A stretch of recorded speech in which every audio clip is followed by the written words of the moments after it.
الحمد لله نحمده ونستعينه ونستغفره ونؤمن به ونتوكل عليه ونعوذ بالله من شرور أنفسنا ومن سيئات أعمالنا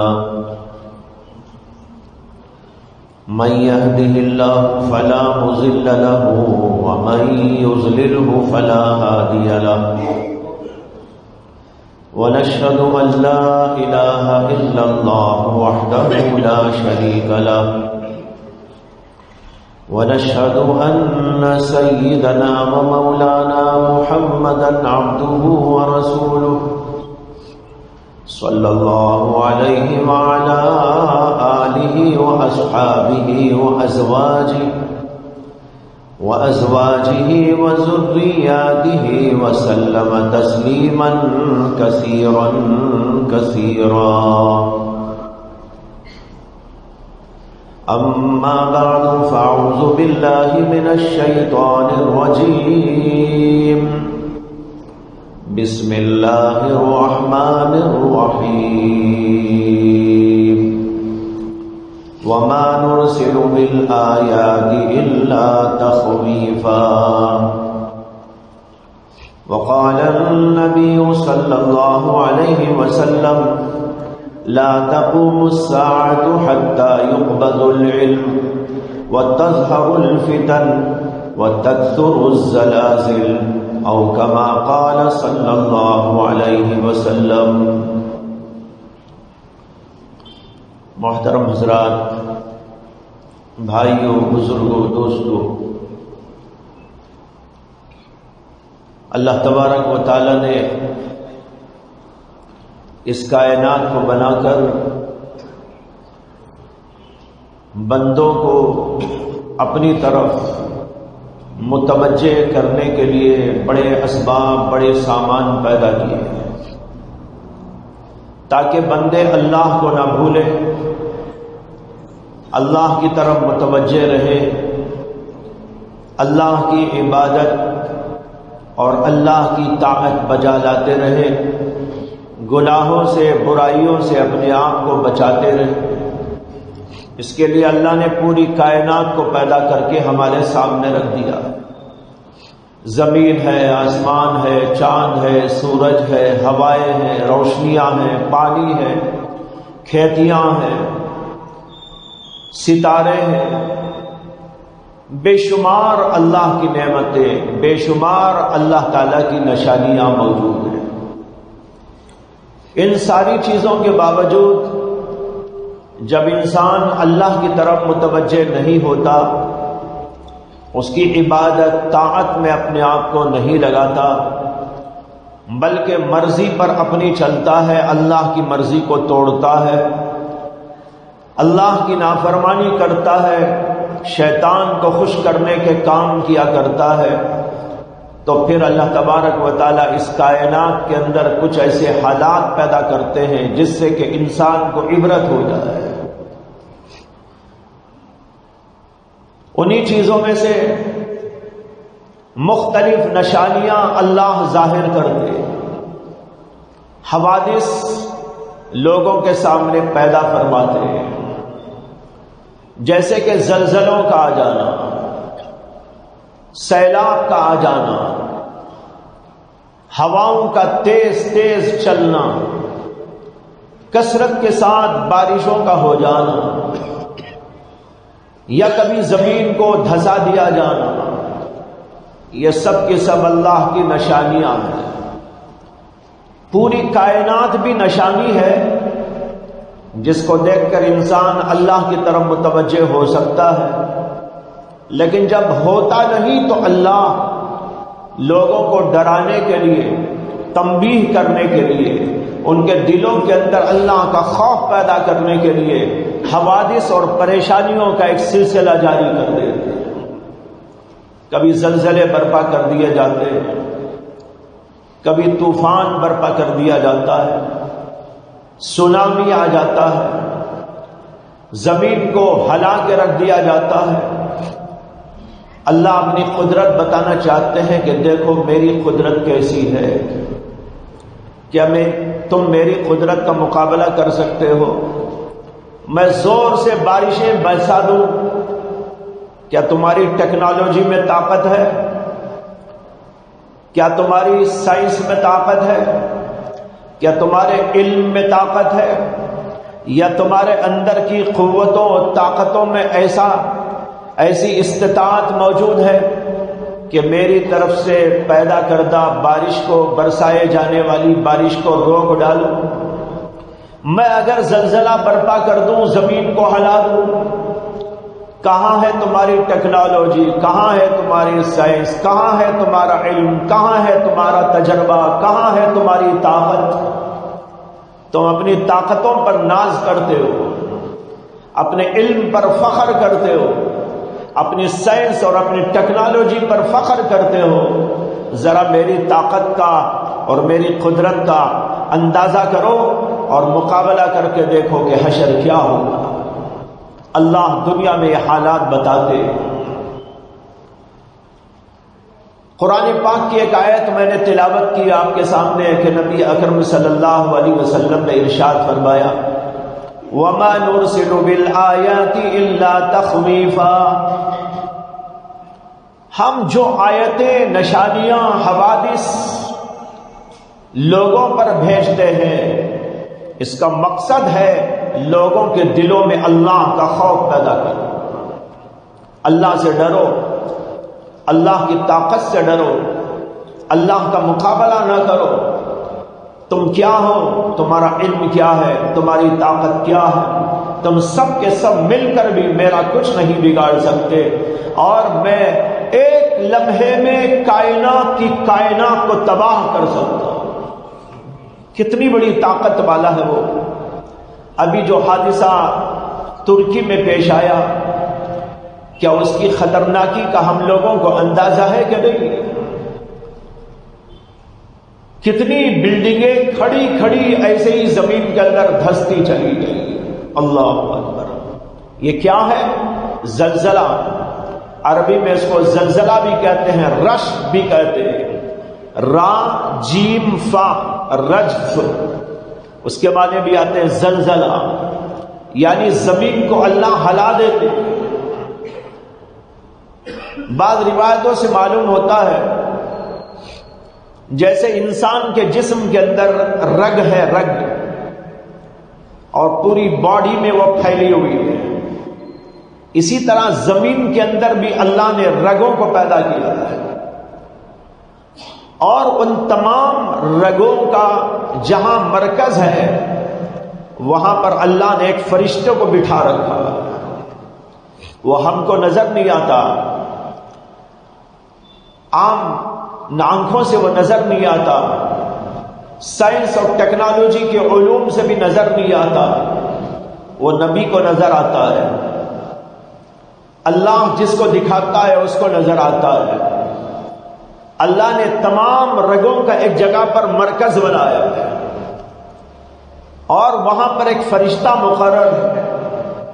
جب کسی علاقے میں زلزلہ اللہ برپا کرنا چاہتے ہیں تو اللہ اس فرشتے کو حکم دیتے ہیں، فلاں علاقے کی رگ پکڑ کر کھینچ دو، بس وہ اٹھاتا ہے، اس علاقے کی رگ کو پکڑتا ہے اور کھینچتا ہے، جو ہی کھینچتا ہے وہ پوری زمین ہلنے لگتی ہے، اور جب وہ ہلتی ہے تو وہاں کی ساری چیزیں ستیاناش ہو جاتی ہیں، عمارتیں زمین بوس ہو جاتی ہیں، فلک بوس عمارتیں زمین بوس ہو جاتی ہے، اتنی بڑی بڑی عمارت، ایسا معلوم ہو رہا ہے جیسے کہ آسمان کو چھو رہی ہے۔ ایسی عمارتوں کا جو ہے محاوری لفظ ہے فلک بوس، فلک کے معنی آسمان، بوس کے معنی بوسا لینا، فلک بوس، یہ آسمان تک جا کر گویا کہ اس کو مل گئی ہے، اس کا بوسا لے رہی ہے، لیکن فلک بوس جا کر زمین بوس ہو جاتی ہے، یہ بھی زمین پر آ جاتی ہے اور زمین سے مل جاتی ہے۔ یہ کیا ہوتا ہے؟ صرف اللہ کا ایک حکم ہوتا ہے، بس اللہ کا حکم ہوا، وہاں کی رگ کھینچی گئی اور وہاں کی زمین حرکت میں آ گئی اور تمام کی تمام چیزیں وہاں کی فلک بوز جا کر زمین بوز ہو گئی۔ بھائیو، یہ ہے زلزلہ۔ حضرت انس بن مالک رضی اللہ عنہ کہتے ہیں کہ میں اور ایک آدمی حضرت عائشہ صدیقہ رضی اللہ عنہا کی خدمت میں گئے۔ ہم نے ان سے جا کر پوچھا کہ اے ام المؤمنین، آپ ہم کو بتائیں کہ یہ زلزلہ کیوں ہوتا ہے؟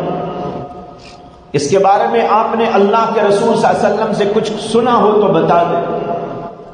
حضرت عائشہ صدیقہ رضی اللہ عنہا نے فرمایا، جب لوگ شراب پیتے ہیں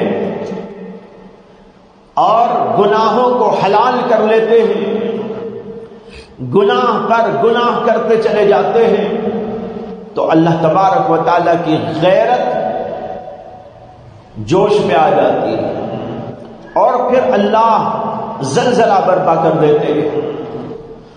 اور اللہ کا مقصد یہ ہوتا ہے کہ لوگ توبہ کریں، استغفار کریں، لہذا توبہ کرو، استغفار کرو۔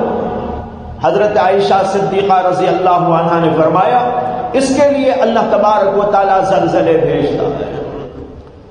حضرت عمر رضی اللہ عنہ کے زمانے میں بھی زلزلہ آیا تھا، رسول اکرم صلی اللہ علیہ وسلم کے زمانے میں بھی ایک بار زلزلہ آیا۔ جب زلزلہ آیا تو نبی اکرم صلی اللہ علیہ وسلم نے زمین پر اپنا ہاتھ مارا اور فرمایا کہ اے زمین تھم جا، تھم جا۔ زمین تھم گئی۔ کوئی سائنس اس کو روک نہیں سکتی، لیکن اللہ کا نبی چاہے تو روک دے، اس لیے کہ اللہ کا نبی اللہ کی طرف سے کام کرتا ہے۔ تو زمین رک گئی۔ پھر اللہ کے نبی صلی اللہ علیہ وسلم نے صحابہ سے فرمایا کہ یہ زلزلہ اللہ اس لیے بھیجتے ہیں کہ تم توبہ کرو، استغفار۔ حضرت عمر رضی اللہ عنہ کے زمانے خلافت میں زلزلہ برپا ہوا تو حضرت عمر رضی اللہ عنہ نے فرمایا کہ بھائی میرا خیال تو یہ ہے کہ تم گناہ کر رہے ہو اس سرزمین پر، اللہ نے اس لیے یہاں زلزلہ برپا کر دیا۔ میرا خیال یہ ہے کہ تم گناہ کر رہے ہو اس سرزمین پر، اللہ نے اس لیے یہاں پر زلزلہ برپا کر دیا۔ اور پھر اس کے بعد انہوں نے فرمایا اگر دوبارہ اس زمین پر زلزلہ آیا تو پھر میں یہاں پر رہوں گا نہیں، تم مجھ کو تلاش کرتے رہ جاؤ گے، میں یہاں سے کہیں اور چلا جاؤں۔ اندازہ کیجئے کہ حضرت عمر کی نگاہ میں زلزلہ کیسی خطرناک چیز تھی، اور پھر اللہ سے وہ کیسا ڈر رہے تھے اور صحابہ کو تنبیہ کر رہے تھے، وہاں کی عوام کو تنبیہ کر رہے تھے۔ حالانکہ ان لوگوں کی طرف سے جو بات ہوگی وہ تو کوئی معمولی سی بات ہوگی یا اکا دکا کہیں پر ہوگی، اور اگر آج کے حالات کو دیکھتے یہ حضرات تو کیا کہتے ہیں؟ ہر آدمی گنہگار، ظاہری گناہ باطنی گناہ میں مبتلا ہے، ہر وقت گناہ پر لوگ تلے ہوئے نظر آتے ہیں۔ ایسے حالات کے اندر اگر زلزلہ برپا ہو جائے تو اس میں تعجب کی کیا بات ہے؟ میں نے حدیث پڑھی تھی آپ کے سامنے کہ نبی اکرم صلی اللہ علیہ وسلم نے فرمایا لا تقوم الساعة حتى يقبض العلم وتكثر الفتن وتظهر الزلازل تكثر الزلازل۔ اللہ کے نبی نے فرمایا قیامت اس وقت تک برپا نہ ہوگی جب تک کہ دنیا سے علم کو نہ اٹھا لیا جائے۔ دنیا سے علم اٹھا لیا جائے گا، قرآن کو اٹھا لیا جائے گا، قرآن کے علم کو اٹھا لیا جائے گا، علماء کو اٹھا لیا جائے گا، قراء کو اٹھا لیا جائے گا، دین کا علم دنیا سے ختم ہو کر سب جگہ پر جہالت جہالت جہالت پھیل جائے گا۔ اور دوسری بات ارشاد فرمائی وَتَكْثَرُ الْفِتَنُ وَتَظْهَرُ الْفِتَنُ، فتنے رونما ہو۔ آج کیسے فتنے، کس قسم کے فتنے آپ کو نظر آ رہا ہے؟ ایک حدیث میں آتا ہے کہ اللہ کے نبی صلی اللہ علیہ وسلم نے فرمایا قیامت سے پہلے اتنے فتنے آئیں گے اور اتنی کثرت کے ساتھ میں آئیں گے جیسے کہ رات کی ٹکڑیاں یکے بعد دیگر آیا کرتی.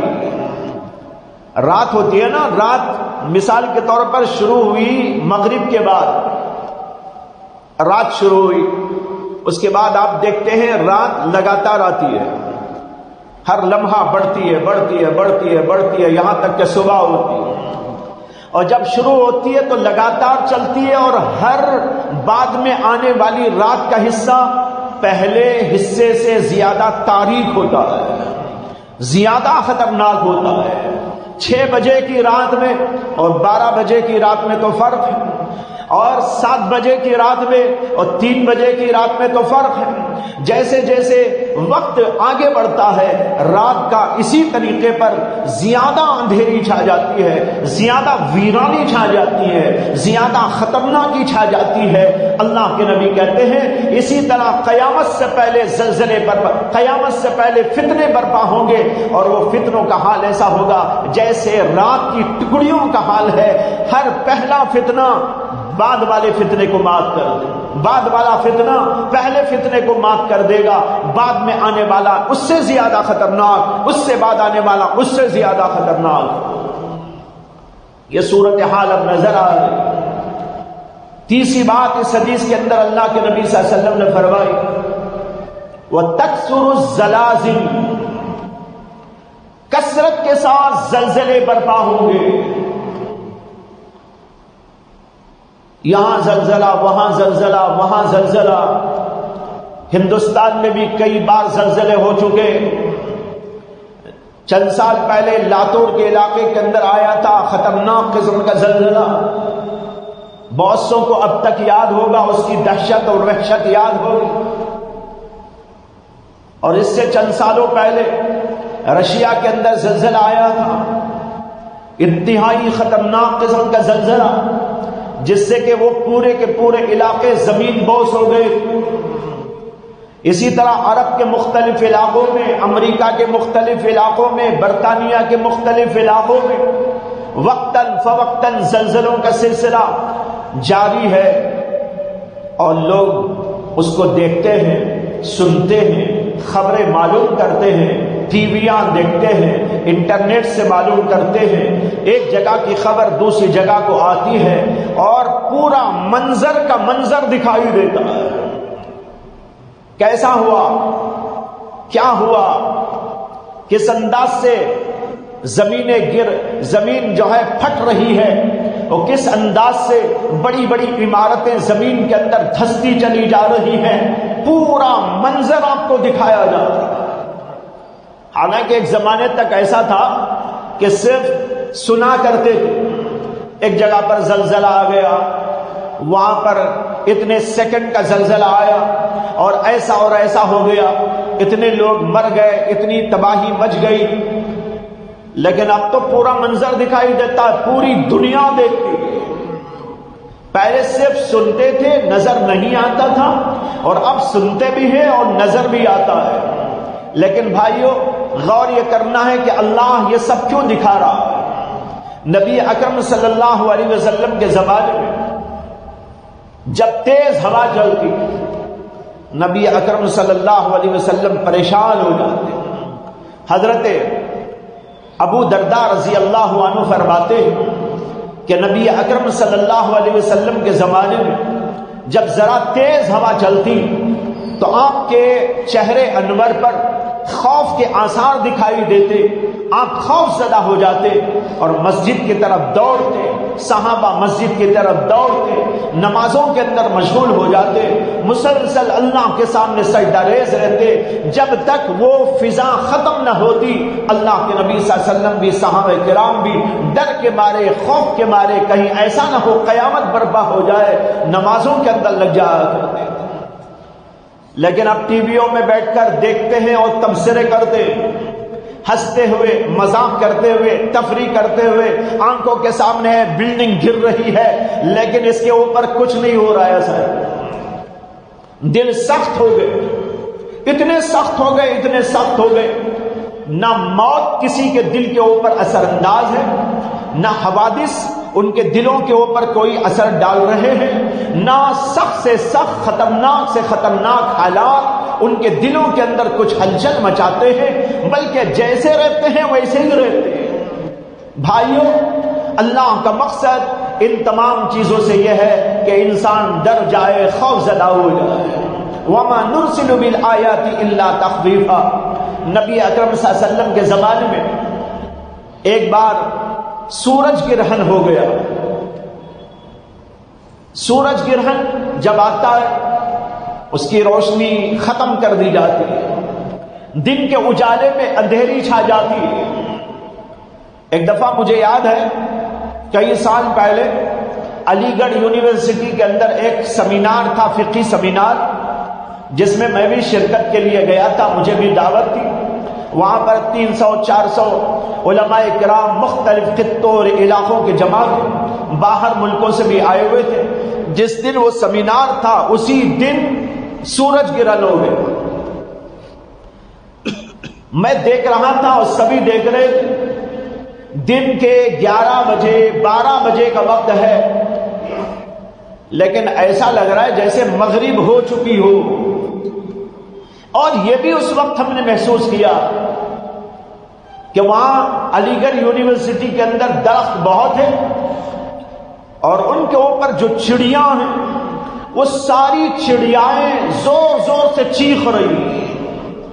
حالانکہ دن میں تو وہ چہچہاتی نہیں، لیکن اس دن شاید انہوں نے محسوس کیا اللہ کی کوئی نشانی ظاہر ہو رہی ہے، اس لیے چڑیاں زور زور سے چیخ رہی ہیں۔ نماز پڑھائی گئی جس کو صلاۃ کسوف کہا جاتا ہے، یعنی سورج گرہن کی نماز۔ حضرت مولانا قاری محمد طیب صاحب رحمۃ اللہ علیہ کے صاحبزادے حضرت مولانا سالم صاحب قاسمی رحمۃ اللہ علیہ، انہوں نے امام فرمائی اور وہاں پر نماز ادا فرمائی گئی۔ بتائے رہا ہوں کہ اللہ چاہے تو اس کی روشنی کو چھین لیتا ہے۔ وہ سورج جو ساری دنیا کو روشنی پہنچاتا ہے وہ بے نور کر دیا جاتا ہے۔ تو اللہ کے نبی صلی اللہ علیہ وسلم کے زمانے میں سورج گرہن ہو گیا۔ نبی اکرم صلی اللہ علیہ وسلم نے نماز کا اعلان فرمایا، نماز پڑھی، بڑی لمبی چوڑی نماز پڑھی، اتنا لمبا قیام، اتنا لمبا رکوع، اور بعض روایتوں میں آتا ہے کہ 2 رکوع کیے اللہ کے نبی صلی اللہ علیہ وسلم، بعض روایتوں میں آتا ہے کہ 3 رکوع کر دیے تھے، اور بعض میں 4 کا، بعض میں 5 رکوع تک کا ذکر آتا ہے۔ بہرحال اللہ کے نبی نے نماز پڑھی، بڑا لمبا قیام کیا، یہاں تک کہ بعض صحابہ کرام پر غشی طاری ہو گئی، اتنا لمبا قیام کیا۔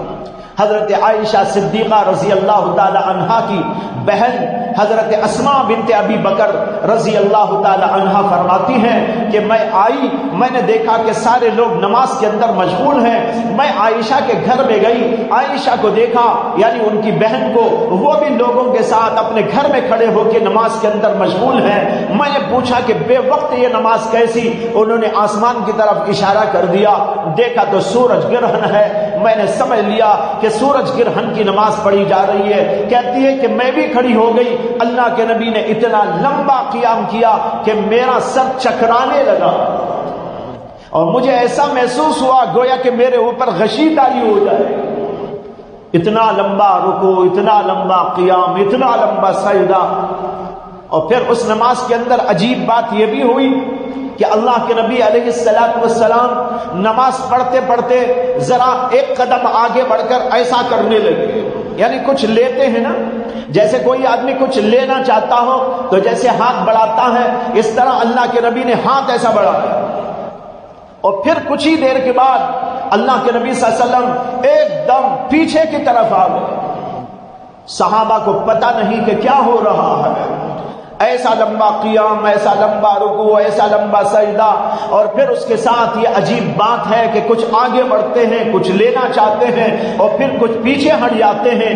اللہ کے نبی صلی اللہ علیہ وسلم نے نماز سے فراغت پائی۔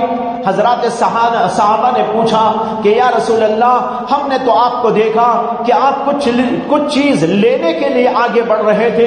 اللہ کے نبی نے فرمایا کہ ہاں، مجھ کو جنت دکھائی گئی۔ نماز کے اندر مجھ کو جنت دکھائی گئی.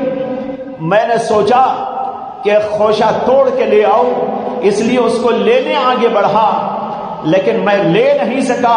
اگر میں وہ لے کے آ جاتا تو پھر قیامت تک کے لیے تمہارے لیے کافی ہو جاتا. اور میں جو پیچھے ہٹا یہ اس لیے کہ مجھ کو اسی وقت پھر جہنم دکھائی گئی، اور جہنم کی دہشت کو دیکھ کر میں پیچھے کو ہٹ گیا.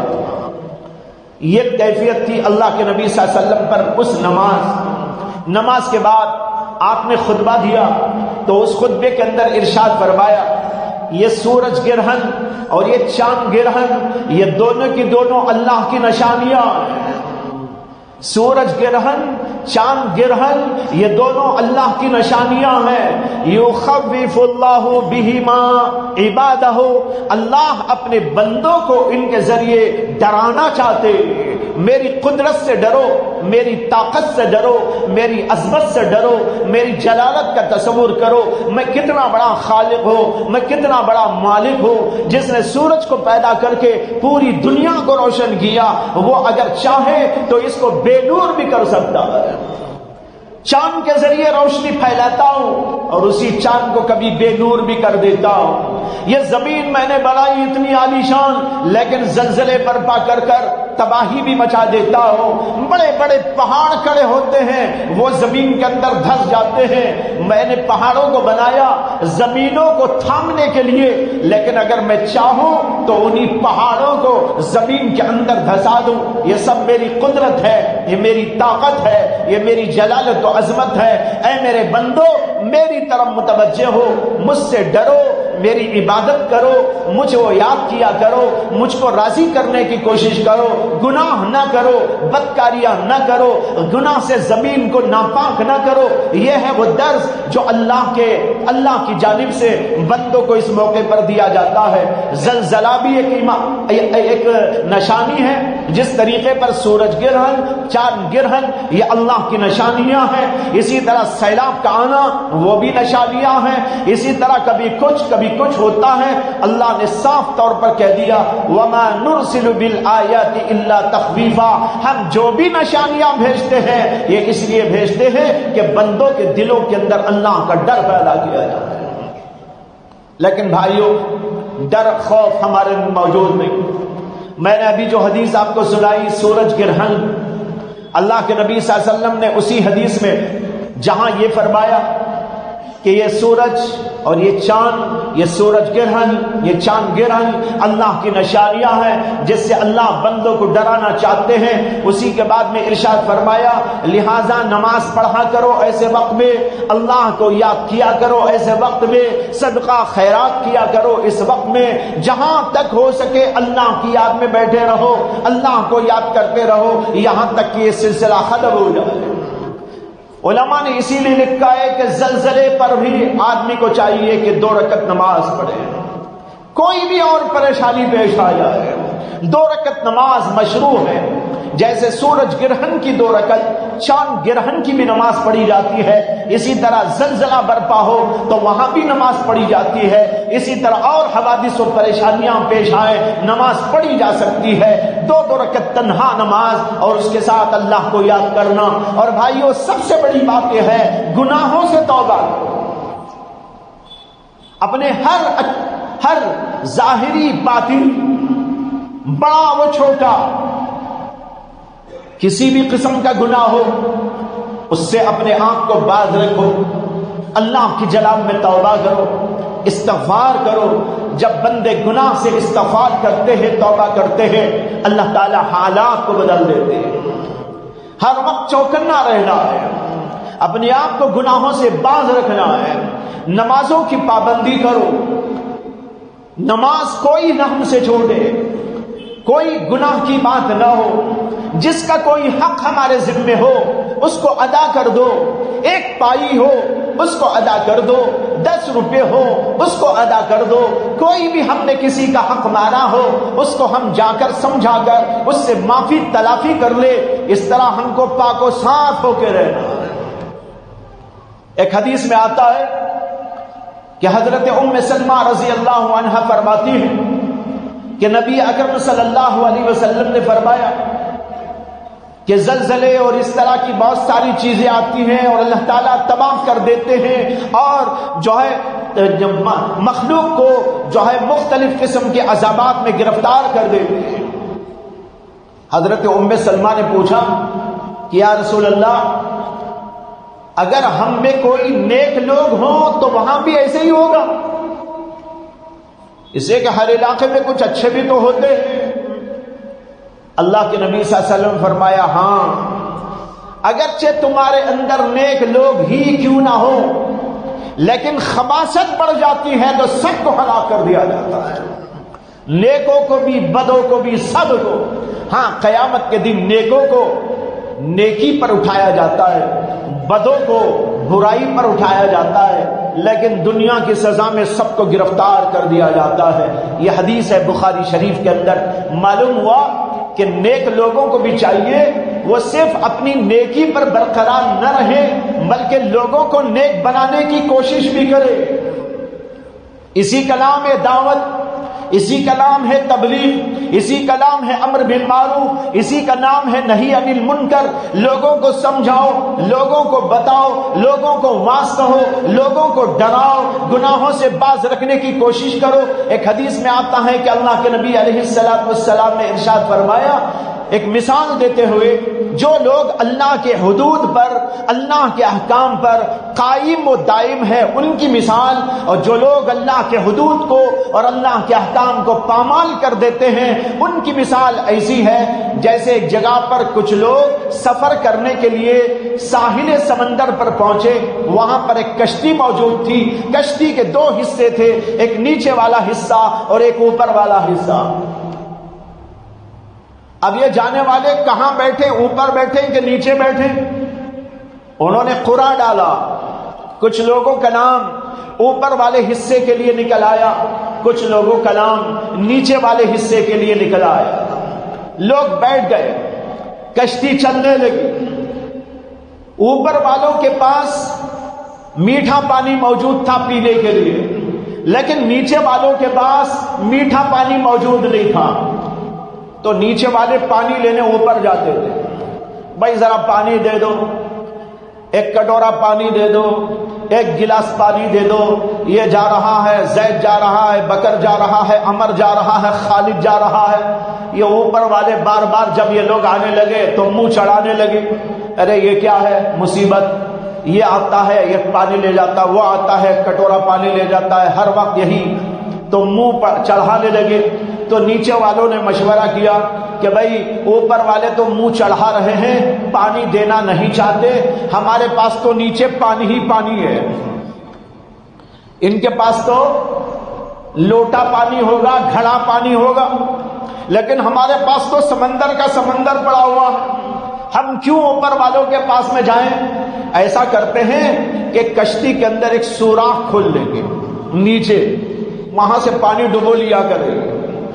یہ ان لوگوں نے تجویز پاس کر دی، میٹنگ کر کے تجویز پاس کر دی، یہاں تک فرما کر اللہ کے رسول علیہ السلام فرماتے ہیں کہ غور کرو، اگر نیچے والوں نے کشتی کے نیچے سوراخ ڈالا پانی لینے کے لیے تو اس کا حال کیا ہوگا؟ پانی سارے کا سارا جو نیچے ہے وہ کشتی کے اندر آ جائے گا، اور جب کشتی کے نیچے والے حصے میں پانی آئے گا وہ ڈوبنے لگے گا، تو اوپر والے بھی کبھی بچ نہیں سکتے، نیچے والے ڈوبیں گے تو اوپر والوں کو لے کے ڈوبے گے۔ اللہ کے نبی نے فرمایا اب ان لوگوں کو، اوپر والوں کو چاہیے کہ ان کو جو ہی معلوم ہو نیچے والے یہ پروگرام بنا رہے ہیں کہ نیچے کشتی کے اندر ایک سوراخ کر لیں، تو اوپر والے آئیں، ہاتھ پیر جوڑیں اور ان کو منع کریں، اللہ کا واسطہ، رسول کا واسطہ، دین کا واسطہ اور آخرت کا واسطہ، قرآن کا واسطہ، ارے بھائی یہ کام مت کیا کرو، یہ بڑا ڈینجر کام ہے، اگر تم نے کیا تو تم بھی مرو گے، ہم بھی مر جائیں گے، تم بھی ڈوب جاؤ گے، ہم بھی ڈوب جائیں گے۔ اوپر والے آ کے ان کو منع کریں، اگر اوپر والوں نے منع نہیں کیا تو نیچے والے بھی ڈوبیں گے، اوپر والے بھی ڈوبیں گے۔ اللہ کے نبی کہنا یہ چاہتے ہیں اسی طرح اس کائنات کے اندر بسنے والے اچھے لوگ اگر اچھائی کر رہے ہوں، خود اپنی جگہ بیٹھے ہوں اور لوگوں کو منع نہ کریں برائی کرنے سے، جیسے سوراخ ڈالنے سے اوپر والے منع نہ کرے، سب غارت ہو جائیں گے۔ اسی طرح کوئی بینڈ بجانے والا بینڈ بجائے، مولانا صاحب بیٹھے ہوئے ہو تماشا دیکھ رہے ہو، اور کہیں شراب پی جا رہی ہو اور کوئی اہل علم بیٹھ کر نظارہ کر رہا ہو، اس کو منع نہ کرتا ہو، اس کو روکتا نہ ہو، کوئی کسی کا مال دبا کے بیٹھ گیا ہو اور وہ اس کو نصیحت نہ کرتا ہو، تو جہاں پر وہ مرے گا، ڈوبے گا، غرق ہوگا، وہاں پر وہ مولانا بھی ڈوب جائے گا، مر جائے گا، غرق ہو جائے گا۔ اس لیے نیک لوگوں کو چاہیے، اچھے لوگوں کو چاہیے، علماء کو چاہیے، جانکار لوگوں کو چاہیے وہ برائی کرنے والے لوگوں کو برائی سے روکا کرے۔ اللہ کا واسطہ یہ کام نہ کرو، ہم تم کو نصیحت کرتے ہیں، قرآن کی آیات سناتے ہیں، حدیث تم کو بتاتے ہیں، اسی کا نام ہے امر بالمعروف نہی عن المنکر۔ ایک حدیث میں آتا ہے کہ اللہ کے نبی صلی اللہ علیہ وسلم نے فرمایا امر بالمعروف کرتے رہو، نہی عن المنکر کرتے رہو، اگر تم نے اس کام کو چھوڑ دیا تو پھر دعا بھی مانگو گے تو تمہاری دعا قبول نہیں ہوگی۔ معلوم ہوا کہ ہر نیک آدمی کو دوسروں کو نیک بنانے کی کوشش کرنا چاہیے۔ بہرحال ہم سب کی ذمہ داری ہے کہ ایک دوسرے کو وصیت، ایک دوسرے کو نصیحت کریں اور خود بھی محفوظ رہیں، دوسروں کو بھی محفوظ رکھیں۔ اللہ مجھے بھی آپ کو بھی توفیق عطا فرمائے اور حوادث زمانہ سے عبرت لینے کی اللہ ہم کو توفیق دے۔ ہم رونے والے بنے، گڑ گڑانے والے بنے، اللہ کے سامنے التجا کرنے والے بنے، دعائیں کرنے والے بنے، دو آنسوں گرانے والے بنے۔ یہ دو آنسوں اگر گر جائیں بھائیوں بیڑا پار ہو جاتا ہے۔ اللہ کے نبی نے کہا ایک آنسوں کا قطرہ کسی انسان کی آنکھ سے نکلتا ہے تو اگرچہ کہ وہ مکھی کے سر کے برابر کیوں نہ ہو، مکھی کتنی ہوتی ہے، اس کا سر اتنا چھوٹا، اللہ کے نبی نے فرمایا اگر کسی کا آنسو نکلتا ہے اللہ کے ڈر و خوف سے اور وہ اتنا ہی کیوں نہ ہو جیسے کہ مکھی کا سر، تو فرمایا کہ اس کے اوپر اللہ جہنم کو حرام کر دے۔ معلوم ہوا رونا بھی بہت بڑی فضیلت ہے۔ اپنے گناہوں کو یاد کر کے رو، استغفار کرو، توبہ کرو۔ آج ہم سب کی یہ انتہائی ضرورت ہے۔ اللہ مجھے بھی آپ کو توفیق عطا فرمائے۔ وآخر دعوانا ان الحمد للہ رب